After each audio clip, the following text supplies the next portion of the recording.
vão fazer um cálculo político, porque tudo virou política nesse tribunal, né?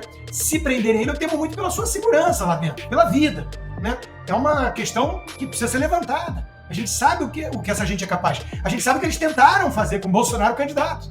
Fala pessoal, sejam bem-vindos. Começando mais um vídeo recheado de informações importantíssimas. Mas antes, inscreva-se agora mesmo no canal, deixe o seu like e compartilhe esse vídeo com o máximo de pessoas. Assim você vai estar me ajudando demais. Giro na tela e notícias a seguir.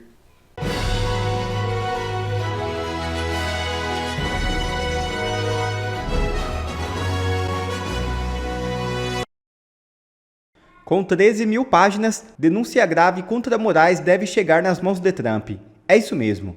O senador Marcos Duval criticou a decisão do Supremo Tribunal Federal de rejeitar por unanimidade o recurso contra o bloqueio de seu passaporte diplomático. Abre aspas. Essa decisão abre margem para futuras perseguições políticas, o que é crime contra a humanidade. Fecha aspas.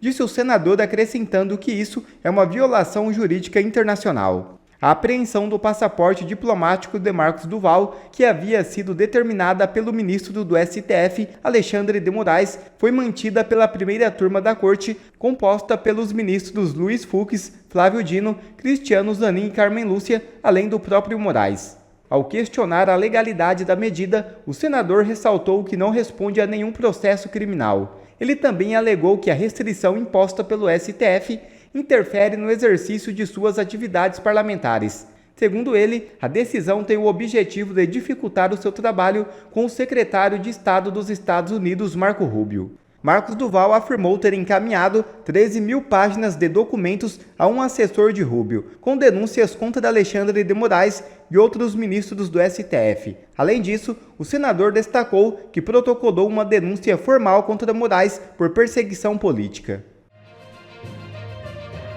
E diante da perseguição política do STF, Bolsonaro emite alerta. Se eu for preso, continuem lutando. Em meio a um cenário de forte tensão política, o ex-presidente Jair Bolsonaro reuniu milhares de apoiadores na praia de Copacabana, no Rio de Janeiro, neste domingo 16 de março. Cercado por governadores, parlamentares conservadores e uma multidão vestida de verde e amarelo, Bolsonaro deixou um recado direto às instituições. Se eu for preso, continuem lutando. Não tenho obsessão pelo poder, eu tenho paixão pelo meu Brasil. Se algo na covardia acontecer comigo, continue lutando. Bolsonaro também falou sobre a possibilidade de ser preso. E só não foi perfeito essa historinha de golpe para eles, porque eu estava nos Estados Unidos. Se tivesse aqui, estaria preso até hoje, ou quem sabe, morto por eles. Eu vou ser um problema para eles, preso ou morto. Mas eu deixo acesa a chama da esperança, da libertação do nosso povo. Senhores senadores, parte presente aqui, nós temos um compromisso que está no coração de qualquer um de vocês. É buscar anistia aos nossos irmãos e irmãs que estão presos nesse momento. Não podemos entender que continuemos tendo órfãos de pais vivos pelo Brasil. Não existe maldade maior do que essa. Bom, e o Procurador-Geral da República, o Paulo Gonet, vai defender pessoalmente no plenário do STF a denúncia contra Jair Bolsonaro e mais 33 acusados de participar da suposta trama golpista depois das eleições de 2022. A presença do Gonet na sessão da primeira turma do Supremo, na qual o caso será analisado, é rara, tá? Normalmente, um subprocurador-geral representa a PGR nas turmas. O ministro Cristiano Zanin, que é o presidente da primeira turma do tribunal, marcou o início da análise para 25 de março. O ex-presidente Jair Bolsonaro, então, criticou o andamento da denúncia da PGR contra ele. Segundo Bolsonaro, a justiça brasileira tem índices que impressionam negativamente, mas um inquérito repleto de problemas e irregularidades está indo a julgamento em apenas um ano e um mês. Então, o Bolsonaro publicou o seguinte: parece que o devido processo legal por aqui funciona na velocidade da luz, mas só quando o alvo está em primeiro lugar em todas as pesquisas de intenção de voto para presidente da República nas eleições de 2026. Bom, Consta, essa semana eu falava sobre isso, a gente teve uma denúncia, por exemplo, das várias que houve, né, contra o Renan Calheiros, uma com denúncia de irregularidade no uso de verba de gabinete, a denúncia foi feita em 2013, só foi analisada em 2016. O que a gente viu foi a resposta do Gonê à defesa do Bolsonaro e dos outros 33 denunciados, ela foi dada a Jato, recusou tudo.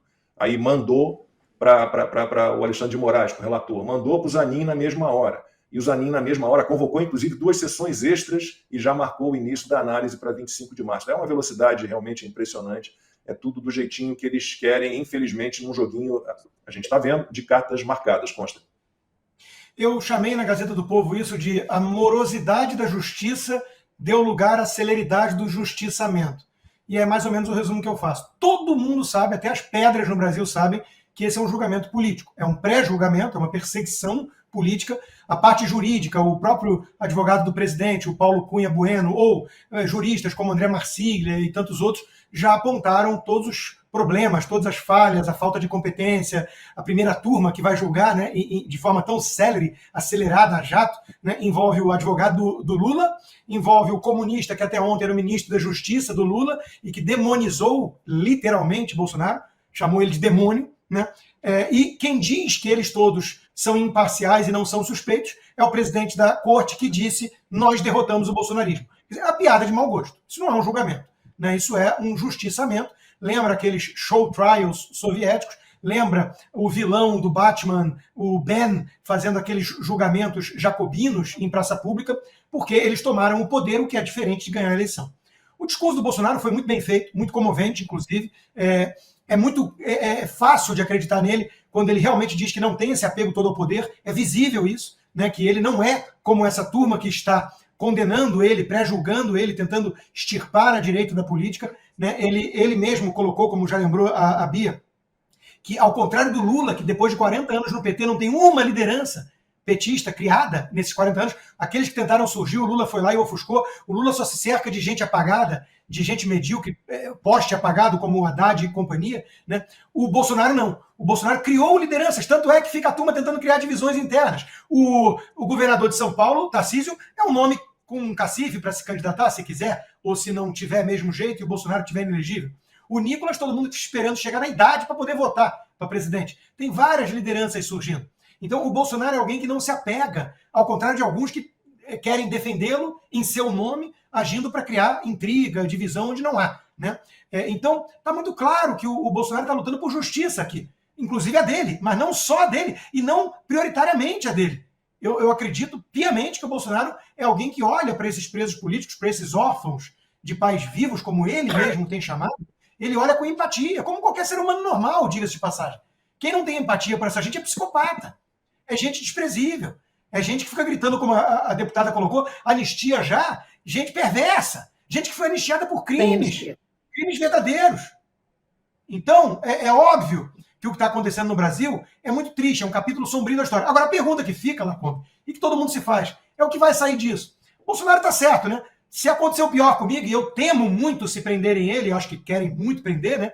E vão fazer um cálculo político, porque tudo virou política nesse tribunal, né? Se prenderem ele, eu temo muito pela sua segurança lá dentro, pela vida, né? É uma questão que precisa ser levantada. A gente sabe o que essa gente é capaz. A gente sabe o que eles tentaram fazer com o Bolsonaro candidato, né?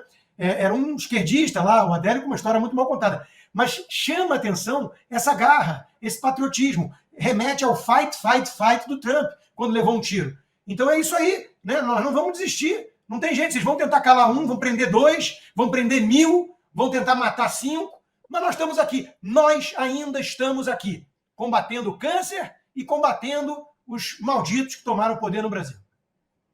Não à toa havia lá uma faixa, né, com a imagem do Trump com o sangue correndo e o que ele disse naquele momento, fight, estava lá no carro de som ali na Avenida Atlântica, no Rio.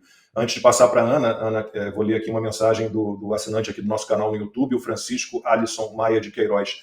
Literalmente, o Estado brasileiro hoje é um estado de exceção. Lamentável tudo que está acontecendo no Brasil.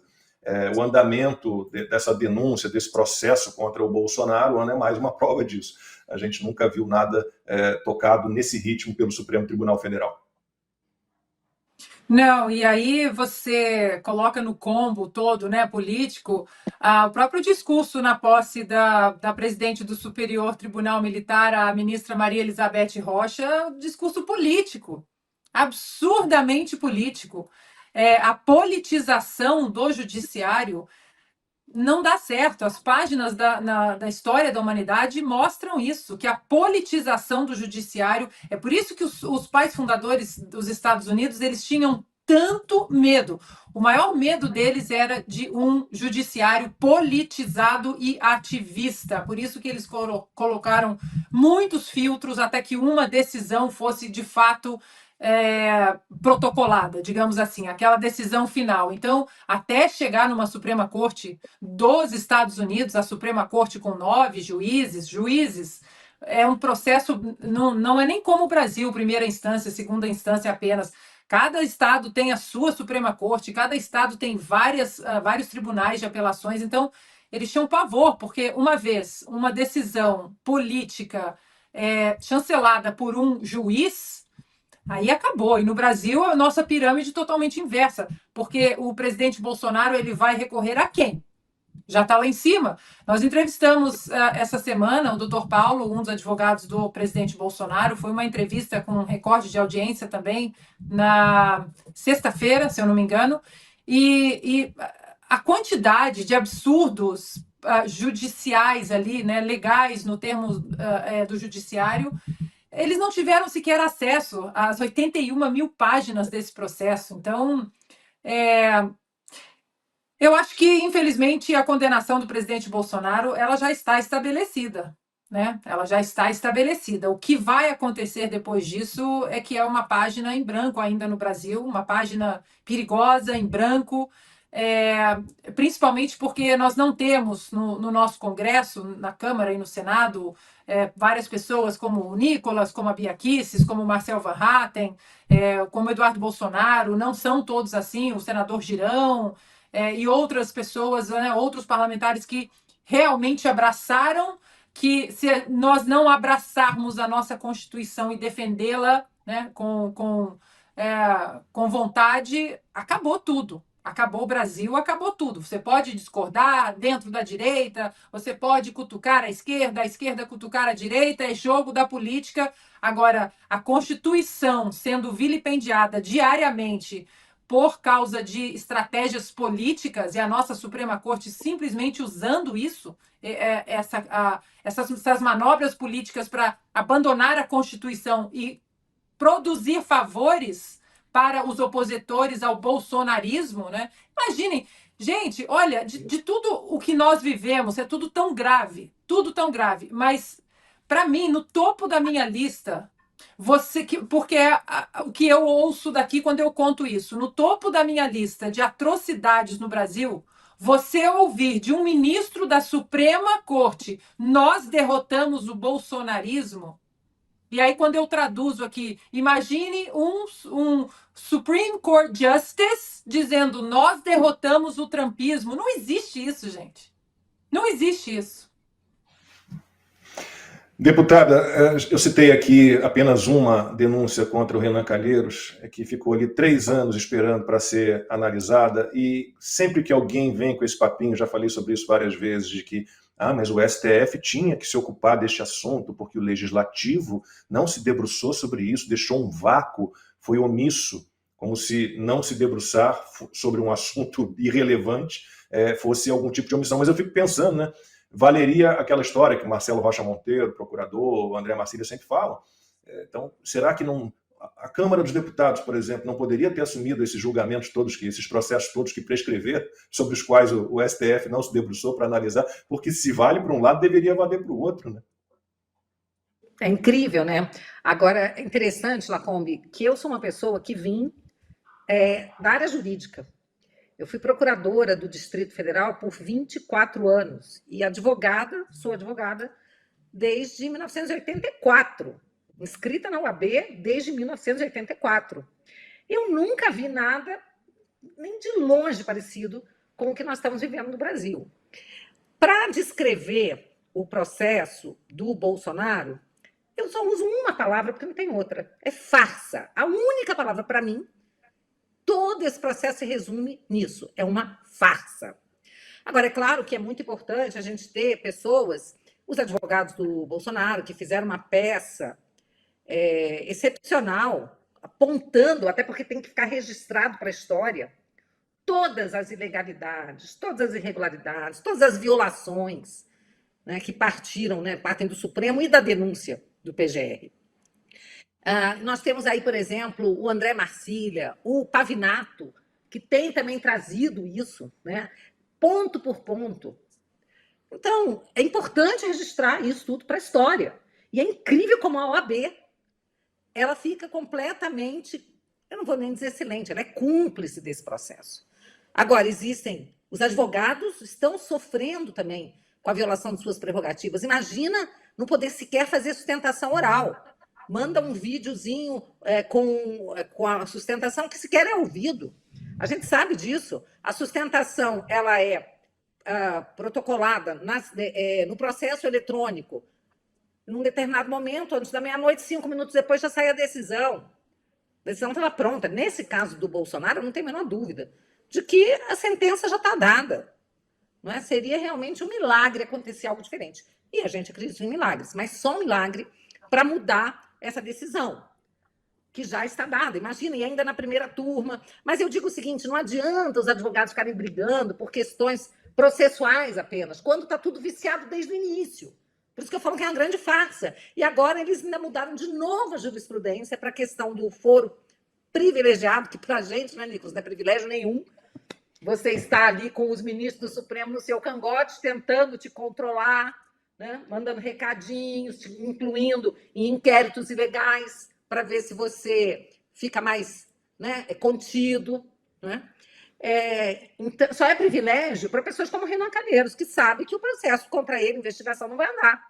Ainda vai ser arquivado porque está há muito tempo. Esse inquérito já está há 4 anos, nós chamamos nada, então arquiva.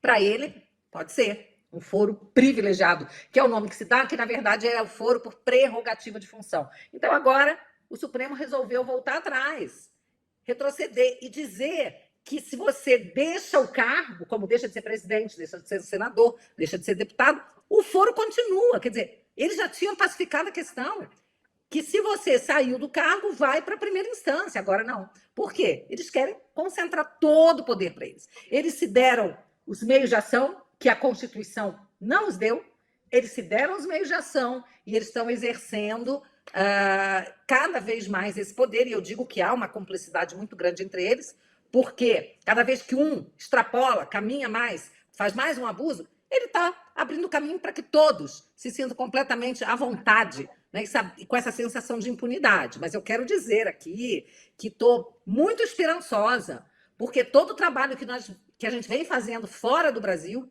há mais de 2 anos, né, levando para fora do Brasil o que está acontecendo aqui, mantendo relacionamento com parlamentares, deputados, senadores, pessoas da equipe aí do governo Trump, pessoas importantes e jornalistas, e aliado a isso aí o trabalho do Consta, do Paulo Figueiredo, da Ana, de vocês, um trabalho excepcional, liderado aí pelo Eduardo Bolsonaro, que começou isso lá atrás. Esse trabalho vai dar resultado, já está dando. Os ministros não estão mais fazendo piadinha, quem vai perder o visto primeiro.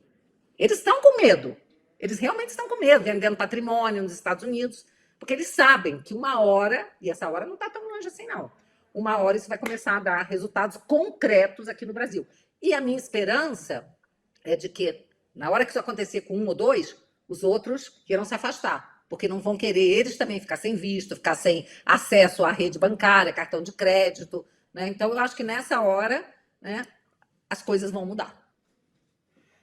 E o Bolsonaro é só um dos muitos injustiçados, né? Muitos injustiçados. Porque amanhã faz 2 anos, gente, que a cabeleireira Débora Santos está presa por participar daquele tumulto lá no 8 de janeiro. Ela que é acusada, já falamos um pouco dela neste programa, ela é acusada de manchar com batom, aquela frasezinha lá, perdeu o mané, uma frase do Barroso, aliás, com batom na estátua em frente ao STF, que foi lavada no dia seguinte, sem muita dificuldade, com água e sabão. Apesar disso, a Débora responde por vários crimes. associação criminosa, tentativa de golpe, dano qualificado com uso de substância inflamável, consta sempre falava do batom atômico, e o julgamento dela foi marcado nessa semana pelo Supremo, será entre os dias 21 e 28 de março, de forma virtual, está aí a estátua sendo lavada sem nenhuma dificuldade. Deputado Nicolas, eu acho que é mais uma que merecia uma manifestação só para ela, né? Mãe de dois filhos pequenos, presa, afastada da família, uma situação de embrulhar o estômago. Né? A gente chegou nesse ponto exatamente porque a Corte, né, STF, deixou de ser uma corte, né, de controle de constitucionalidade, enfim, e guardiões da nossa Constituição, para poder ser exatamente do que o Luiz Barroso alegou publicamente. Falou, essa corte é uma corte virou política. Então, se eles mesmos, né, já estão já dizendo isso aos quatro cantos, porque nós, de fato, também não podemos, enfim, denunciar que eles estão fazendo isso. Inclusive, coloco aqui um ponto que, na hora, né, do discurso, muitas vezes a gente esquece ali, mas eu iria pontuar sobre os outros demais juízes da Suprema Corte, porque quem não é contra o mal e o denuncia, coopera com ele. Já que os ministros podem falar que derrotamos o bolsonarismo, o outro ministro pode falar fora dos autos, o outro ministro fala que o Lula está na presidência graças a eles, já que o ministro pode fazer live com Felipe Neto, já que o ministro pode virar quase que um popstar para poder exigir alguns requisitos em camarote de Sapucaí, como o Barroso fez, porque os outros demais que estão ali também não começam a combater isso? Porque, pelo que me parece, ok, os outros vários que estão ali, confesso que eu não tenho muito apreço. Agora, existe um que está sendo assim, o fiel da balança nisso, né? Que está pesando a mão nas injustiças, que está pesando a mão na tirania aqui do nosso país, que se chama Alexandre de Moraes. Agora, não é possível que todos que estão ali, que inegável a capacidade técnica de Zanin, de Fux, do André Mendonça, dos outros demais que estão ali, e por que não há um enfrentamento? Será que é um medo de, olha, se ele cair, talvez a gente possa cair depois? Sabe, eu confesso que, como eu digo, o que falta muitas das vezes no nosso país, as pessoas acham que são projetos de lei, são emendas à Constituição. Poxa, a nossa Constituição, se eu não me engano, já teve mais de 100 alterações desde que foi constituída. Ou seja, o que falta de fato assim no nosso país? São homens com coragem. E a coragem nada mais é do que uma virtude. Ou seja, faltam virtudes nos homens e mulheres de posições nesse país para poder fazer o que é certo. Como chegou a esse ponto? Foi uma sucessão de homens e mulheres que foram faltosos em suas virtudes, seja em coragem, seja em perseverança, seja em honestidade. E daí, amigo, o mal ele não dá trégua. Ele vai tomando espaço, até você ver, por exemplo, o estado que nós chegamos hoje. De literalmente um traficante ser solto pelo STF, né, em uma das saidinhas, nunca mais voltar, é óbvio, não é trouxa. E tudo bem, é de um STF impedir a polícia, né, do Rio de Janeiro de fazer inserções dentro da favela, né, na época da pandemia. E dá, obviamente, a condição do tráfico se estruturar, de se organizar, de ficar ainda mais forte, como nós estamos vendo. Infelizmente, nós temos praticamente um narco-estado. Ou, se você acha que eu estou errado, comece a você, político do Rio de Janeiro, falar contra Comando Vermelho. Comece a denunciar a milícia. Então, como nós chegamos nesse ponto? Foi literalmente sucessões de pessoas em cargos poderosos e de influência do nosso país que deixaram de fazer o seu papel de maneira honesta. E mais uma vez aqui repito, as pessoas estão mais uma vez começando a perceber isso. A perceber que ela vai para a rua, tem o seu celular roubado.